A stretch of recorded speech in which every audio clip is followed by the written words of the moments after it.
이 나무 아는데. 응? 이 나무. 알아. 근데 이름 까먹었어.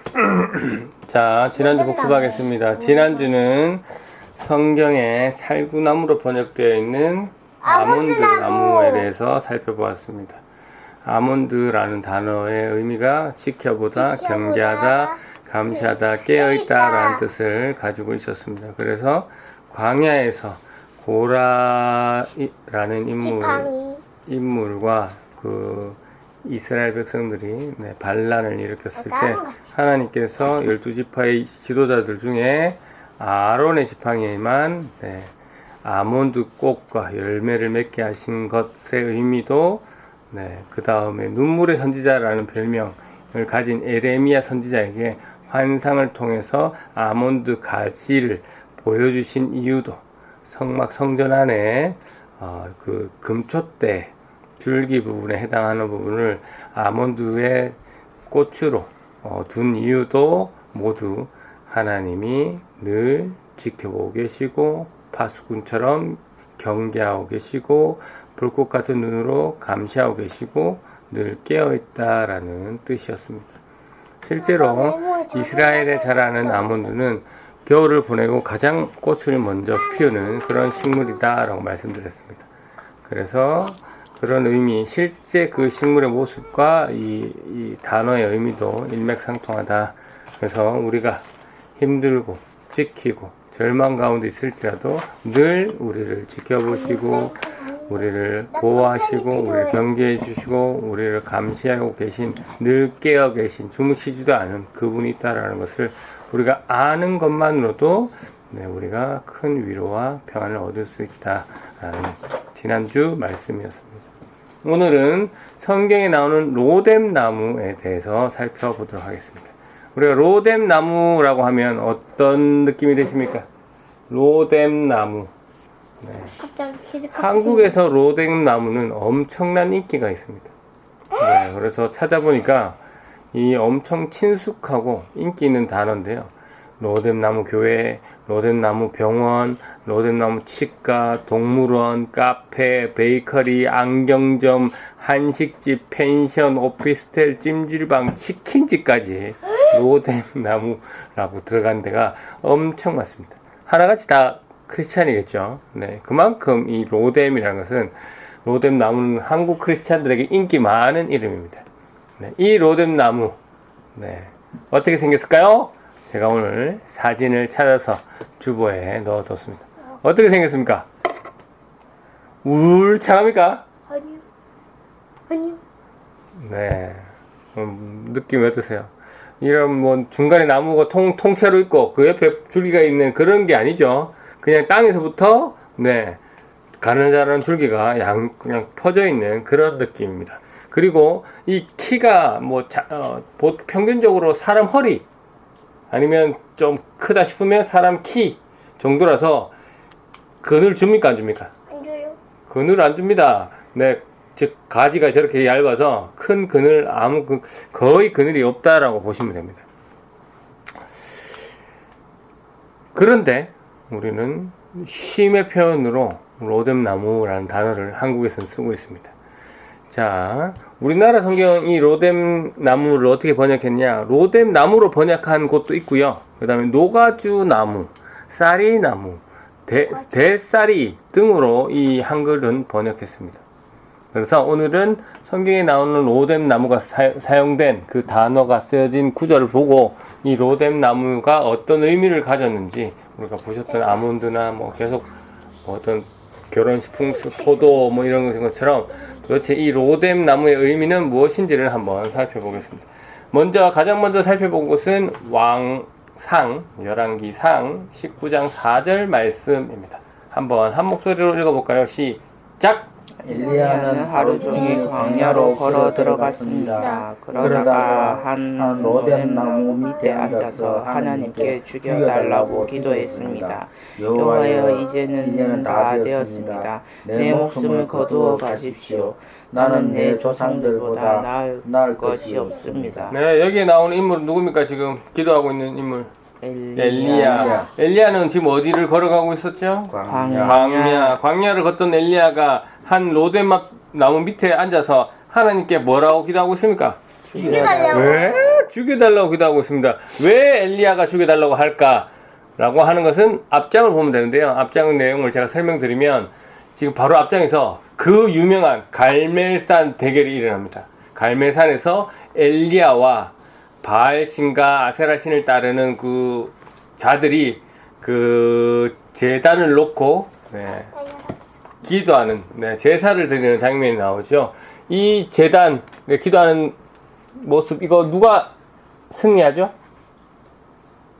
어느 제단에 불이 탁 떨어집니까? 물 뿌린 엘리야의 제단에 불이 떨어지고 그 제단이 싹 타버리잖아요. 그래서 엘리야가 승리합니다. 엘리야가 그때 승리하면서 그때 반대쪽에 있던 아세라신과 바알신을 따르는 자들을 다 죽여버립니다. 이 이야기를 누가 듣느냐? 그 당시 왕은 아합 왕이었는데요. 이 아합 왕의 부인, 여왕이죠. 여왕 맞나요? 여왕이라는 단어가 맞는지 모르겠네요. 부인인 이 이세벨이 듣고 화가 나서 이 엘리야 잡아면 너를 죽이겠다라고 합니다. 그래서 그 이야기를 들은 엘리야가 그 길로 도망을 갑니다. 도망을 가서 지금 도망을 어디로 갔냐? 방금 읽으셨던 광야로 갑니다. 분명히 하루 전날 하나님의 그 역사하심을 수천 명 앞에서 증명해 보이고 그 잘못 믿는 이들을 다 죽였음에도 불구하고 하루 전입니까? 얼마 전이라고 할까요? 이런 상황에 있다가 얼마 되지 않아서 이 도망치는 이 상황, 목숨이 위험을 받는 이 상황이 너무 비참한 겁니다. 내가 며칠 전만 해도 막 으슥으슥 했는데 그래서 지금 너무 힘들고 먹을 것도 없고 지치고 해서 지금 엘리야가 로뎀 나무 아래에서 하나님 차라리 죽여주세요 라고 기도하는 장면이 방금 읽으신 장면입니다. 그런데 이 로뎀 나무 나오는 장면에서 나무가 나오는 장면이 가장 유명한 구절이 이 구절이라서 제일 먼저 뽑았습니다. 하나님께서는 그 엘리야를 죽이십니까? 아니요. 안 죽이시고 천사를 보내셔서 먹을 것을 주시고 살려주십니다.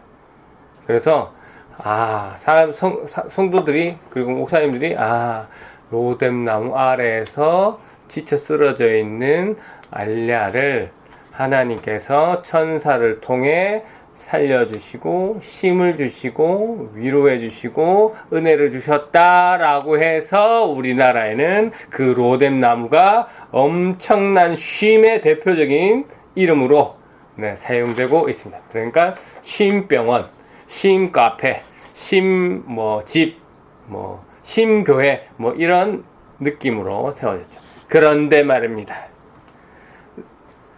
엘리야는 왜 로뎀 나무 아래로 갔을까요? 로뎀 나무 아래 그늘이 있습니까? 아니요. 없죠. 사진 보면 그리는 그늘이 없죠.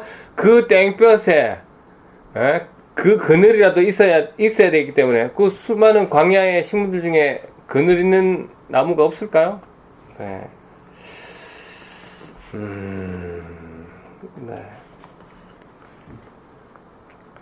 그래서 이런 궁금증을 가지고 요 생각을 지금 가지고 로뎀 나무가 나오는 다음 성경 구절 한번 보겠습니다. 창세기 21장 14절 16절 말씀입니다.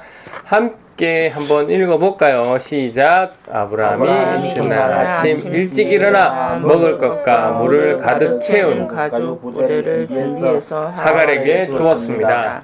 아브라함은 그것들을 하갈의 어깨에 메어준 다음 이스마엘과 함께 하갈을 내쫓았습니다. 하갈은 밖으로 나가 브엘세바 광야에서 헤매고 다녔습니다. 가죽 부대에 물이 다 떨어지자 하갈은 자기 아들을 어떤 작은 나무 아래에 두었습니다. 그리고는 내 아들이 죽는 모습을 참아볼 수 없구나 하고 말하며 활의 사정거리만큼 떨어진 곳으로 가서 주저앉았습니다. 그리고 이내 아들 쪽을 바라보다가 그만 울음을 터뜨리고 말았습니다. 어떤 사람입니까? 이 앞 내용과 이어서 말씀드리면 믿음의 조상이라고 불리는 아브라함의 자식이 없었죠. 그래서 그 관습에 따라 아브라함의 아내인 이 사라의 몸종인 여몸종인 하갈을 통해서 이스마엘이라는 아들을 낳습니다. 그래서 하갈이 이스마엘을 낳자마자 어떻게 됩니까? 본처 사라를 무시하기 시작하죠. 그러다가 하나님이 약속하신 이삭이 누구한테서 태어납니까? 사라에서, 본처 사라에서 태어나오죠. 그래서 그렇게 크나 했는데 이삭이 젖을 뗄 무렵 이스마엘이 이삭을 놀리는 모습을 사라가 봅니다. 허이! 저것이! 그래서 그 길로 사라가 아브라함한테 가서 뭐라고 합니까? 하갈과 이스마엘을 쫓아달라고 이야기하고 아브라함은 고민을 했지만 사라의 말을 들어줍니다. 그래서 먹을 것을 가득 채운 뒤에 두 사람을 쫓아냅니다. 그래서 이 사람들이 어디로 갑니까? 부엘사바 광야. 부엘사바 광야를 헤매던 두 사람입니다. 그리고 먹을 것이 다 떨어집니다.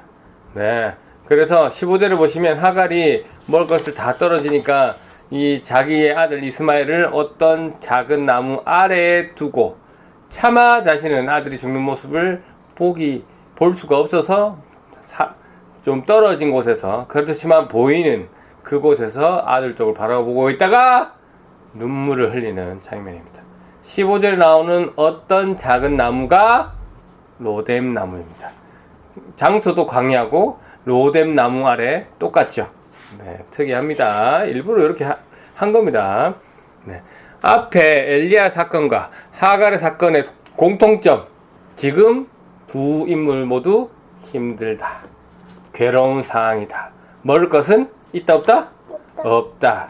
그래서 엘리야는 죽고 싶다라고 했고 하갈은 너무 슬퍼서 통곡하고 있는 상황이다.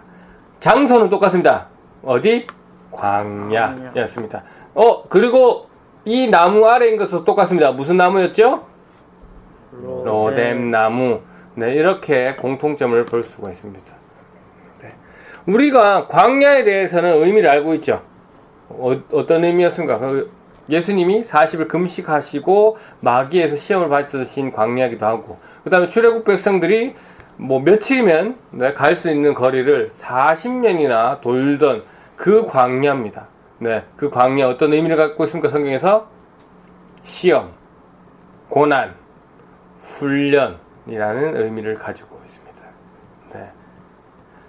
자, 로뎀 나무에 대해서 이야기하기 전에 마지막 한 구절 더 보고 로뎀 나무에서 대해서 얘기해 보겠습니다.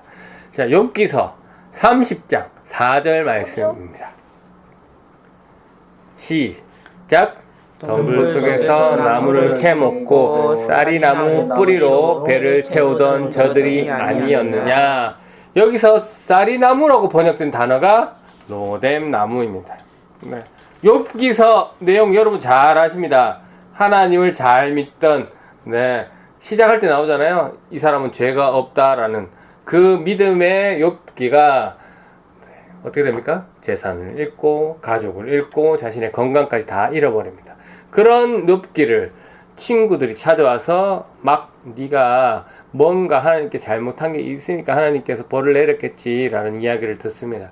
그런데 욥은 아무리 생각해도 자신이 죄를 짓지 않으니까 자기 신세를 한탄하고, 그 다음에 자기를 욕하는 그 사람들이 얼마나 형편없는 사람인지를 설명하는 내용이 30장 내용입니다. 그러니까 저 사람들이, 나를 욕하는 저 사람들이 덤불 속에서 나무를 캐먹고 그 로뎀 나무 뿌리로 배를 채우던 형편없는 사람들인데 저 사람들이 나를 욕한다, 이런 욕할 자격도 없는 사람들이 지금 나를 욕하고 있다, 그런 이야기를 하고 있는 신세 한탄입니다. 그래서 이 앞에 이 세 구절 모두 연결해 보면 인물들은 지금 현재 비참한 상황, 비참한 상황에 있는 놓여 있는 자들이 로뎀 나무를 끌어썼습니다. 그러면 이 로뎀 나무 긍정적인 겁니까? 부정적인 겁니까? 긍정적입니까? 예? 부정적. 예, 부정적 의미로 쓰여졌죠. 예. 이 비참한 상황에 있는 자들과 이 성경은 왜 로뎀나무를 연결했느냐? 예, 이스라엘에서 로뎀나무는 어떤 의미로 사용했느냐? 중요하죠. 네. 광야. 예, 광야에서 더 이상 떨어질 수 없는 가장 바닥까지 내려간 상황. 예, 시궁창 같은 상황. 또 심하게 얘기하면 막 죽기 직전에 네? 죽었으면 하는 그러한 상황, 극한의 상징을 이야기하는 의미가 바로 로뎀나무입니다. 그런 의미를 가지고 있습니다. 로뎀이. 네, 극한의 어려움, 극한의 고난을 상징하는 의미가 네, 로뎀나무였습니다. 이스라엘 사람들은 그렇게 이해하고 있다. 그래서 이스라엘 사람들이 한국에 와가지고 로뎀 교회, 로뎀 병원을 보면 깜짝 놀랍니다. 네, 그 사람들 보기에는 어떤 겁니까? 시궁창 교회, 진흙탕 교회, 네? 그런 이름을 시궁창 카페, 네? 진흙탕 카페 이런 의미로 받아들이기 때문이죠. 그래서 의아해할 겁니다. 그래서 오늘은 성경에 로뎀나무에 대해서 살펴보았는데요. 사실 내용이 좀 다소 충격적이지만, 네. 이런 어려운, 어려움이 극한 상황, 먹을 것도 다 떨어져서 죽을 수밖에 없는 가장 밑바닥에 있는, 그래서 자신의 자식이 죽어가는, 그리고 자신을 죽여달라는 그러한 상황에서, 네, 로뎀나무 아래에 있는 그 상황에서 이들이 가장 낮은 단계에 있을 때 이들이 하나님께 부르짖잖아요. 기도하잖아요. 하나님을 찾을 때 하나님께서는 그들의 기도를 모른 척 하시지 않으시고 그들을 구원해 주시는 은혜를 주시는 하나님이다 라는 사실을 우리가 알 수 있습니다. 로뎀나무의 의미와는 다르죠. 로뎀나무는 그냥 광야에 같은 배경을 나타내는 겁니다. 이 사람이 지금 얼마나 지쳐 있는지, 얼마나 피폐해 있는지를 나타내는 배경의 의미인데, 우리나라는 그곳에서 하나님의 쉼을 얻었다고 해서 쉬는 나무로 전략해버렸던 의미의 변질을 일어났지만, 결론적으로 그런 배경이지만 그곳에서 하나님께서는 엘리야와 하갈을 살리셨기 때문에 하나님의 은혜는 동일하다. 하나님이 은혜를 주시는 하나님이시다라는 것. 그래서 우리는 이 로뎀나무의 의미가 지금 우리가 쓰는 의미와 다르긴 하지만 우리가 항상 힘들고 지치고 어렵고 극한 상황일 때 이들처럼 반드시 가장 먼저 하나님을 찾는다면 하나님은 그 하나님 자신을 부르는 그 음성, 그 신음소리를 무시하지 않으시고 들으시고 구해주시는 그러한 하나님의 모습을 우리가 살펴보았습니다. 그래서 이번 한 주간 분명히 우리가 크리스찬으로 살아갈 때 힘들고 어려움이 있을 거랍니다. 그때 엘리야처럼 하갈처럼 하나님께 부르짖으면 반드시 하나님께서 그 음성을 대로 우리에게 은혜를 주시는 귀한 시간이 될 줄 믿습니다. 그래서 이번 한 주간 그렇게 살아내는 저와 여러분이 되시기를 주님의 이름으로 축원합니다. 아멘. 아멘. 이 시간 함께 기도